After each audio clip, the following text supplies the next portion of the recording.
بسم اللہ الرحمن الرحیم۔ درود و سلام محمد و آل محمد پر صلی اللہ علیہ وآلہ وسلم۔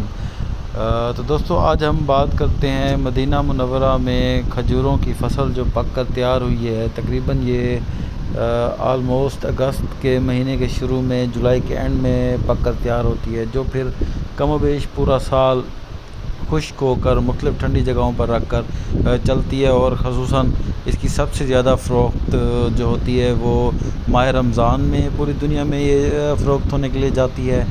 مدینہ میں، مکہ میں اور پورے سعودی عرب میں فروخت ہوتی ہے، اور اس کے علاوہ حج سیزن میں، ان دو سیزن میں یہ بہت زیادہ فروخت ہوتی ہے۔ تو اس بارے میں ایک خصوصی رپورٹ ہے، تو اس کو آج ہم دیکھتے ہیں۔ مدینہ میں کسانوں نے کھجور کی کٹائی شروع کر دی ہے، کیونکہ اس زرعی سیزن میں کھجور کا پھل زیادہ سے زیادہ پکنے پر پہنچ گیا ہے۔ سعودی ایجنسی نے یہ بھی بتایا کہ کھجور کے پکنے کے عمل میں کئی مراحل شامل ہوتے ہیں، جن کا آغاز جرگن سے ہوتا ہے اور پتلا ہونے تک جاتا ہے۔ یہ ایک طریقہ کار ہے جہاں زیادہ سے زیادہ پھلوں کو ہٹا دیا جاتا ہے تاکہ زیادہ سے زیادہ نشو و نما حاصل ہو سکے۔ ان کا یہ مخصوص طریقہ کار ہے جس میں زیادہ پھلوں کو ہٹا کے چند مخصوص پھلوں کو رکھ کر ان کی گوشہ گیری کی جاتی ہے۔ کھجور کی کٹائی سے پہلے انہیں سورج کی تپش سے بچانے کے لیے کھجور کے جھنڈوں میں احتیاط سے باندھا جاتا ہے۔ ان کے جھنڈ بنا دیے جاتے ہیں، ان کو باندھ دیا جاتا ہے۔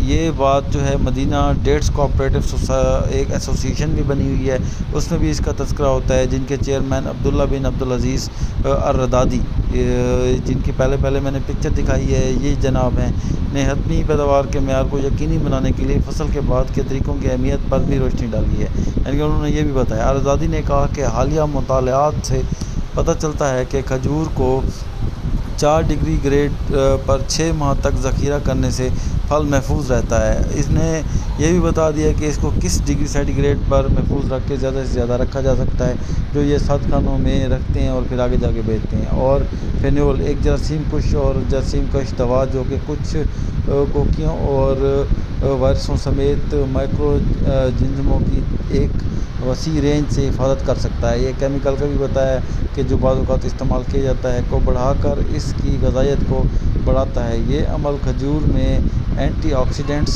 کو بھی برقرار رکھتا ہے اور بہتر بناتا ہے، جو 1 سال کی تحفظ کے بعد غذائیت کی قیمت کو دوگنا کرنے میں مدد کرتا ہے۔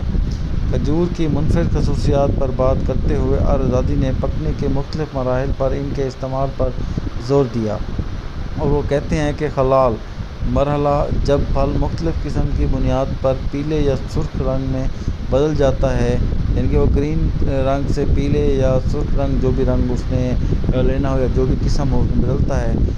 رطب مرحلہ، جب پھل نرم ہو جاتا ہے، اور تمر کا مرحلہ، جب کھجور پوری طرح پک جائے، نرم ہو اور اسے نم یا خشک کھایا جا سکتا ہو۔ یہ مختلف مراحل اس نے عربی میں بتائے، اور ساتھ میں یہ بھی بتایا کہ پھر جس کا میں نے ترجمہ کیا کہ کس مرحلے کو کیا کہتے ہیں۔ انہوں نے کہا کہ مملکت میں تیز دھوپ کی وجہ سے سائنس تحقیق نے ثابت کیا کہ کھجور سخت حالات سے بچنے کے لیے زیادہ فینول تیار کرتی ہے۔ یہ پولی فینول مختلف بیماریوں سے تحفظ فراہم کرتے ہیں۔ انہوں نے یہ بھی بتایا کہ اس وقت دستیاب مختلف تاریخوں میں عجوا، شکری اور مججول شامل ہیں، جبکہ صفوی، عنبر، برنی اور شبلی تاریخیں سیزن کے آخر میں دستیاب ہوں گی۔ یہ صورتحال ہے جی دوستو کھجور کی، مدینہ کی، ہر دل عزیز کھجور کی۔ میں ریسنٹلی کچھ ورائٹیاں لے آیا تھا جو اب ختم ہوگی میرے پاس، تو یقین مانے میں اتنی شدت سے اس کی کمی محسوس کر رہا ہوں کہ یہ جو مدینہ سے لائی گئی کھجور تھی، اس جیسا نہ کہیں پہ آپ کو ٹیسٹ ملتا ہے، اور نہ ہی ایسا کوئی ثانی ہے۔ اگر آپ میں سے کوئی بندہ ویڈیو دیکھ رہا ہو اور مدینہ یا سعودی عرب میں آ جا رہا ہو، اگر وہ کھجور منگوا سکتا ہو، تو میں اس سے ریکویسٹ کروں گا کہ میرے لیے بھی کھجور لے آئے، میں اس کو پے کروں گا۔ اور میری یہ ریکویسٹ ہے، زیادہ سے زیادہ کھجور لائیں، ساتھیوں کو، دوستوں کو، رشتہ داروں کو، والدین کو تحفہ دیں، خود بھی کھائیں، دوستوں کو بھی کھلائیں۔ یہ ایک مکمل غذا ہے اور ہمارے نبی کی پسندیدہ غذا ہے صلی اللہ علیہ وآلہ وسلم۔ تو اب میں آپ سے یہ بھی ریکویسٹ کروں گا، اگر آپ نے ویڈیو یہاں تک دیکھی تو میرے چینل کو ضرور شیئر کریں، سبسکرائب کریں چینل کو، اور ویڈیو کو لائک کرنا نہ بھولیں۔ بہت شکریہ، خدا حافظ۔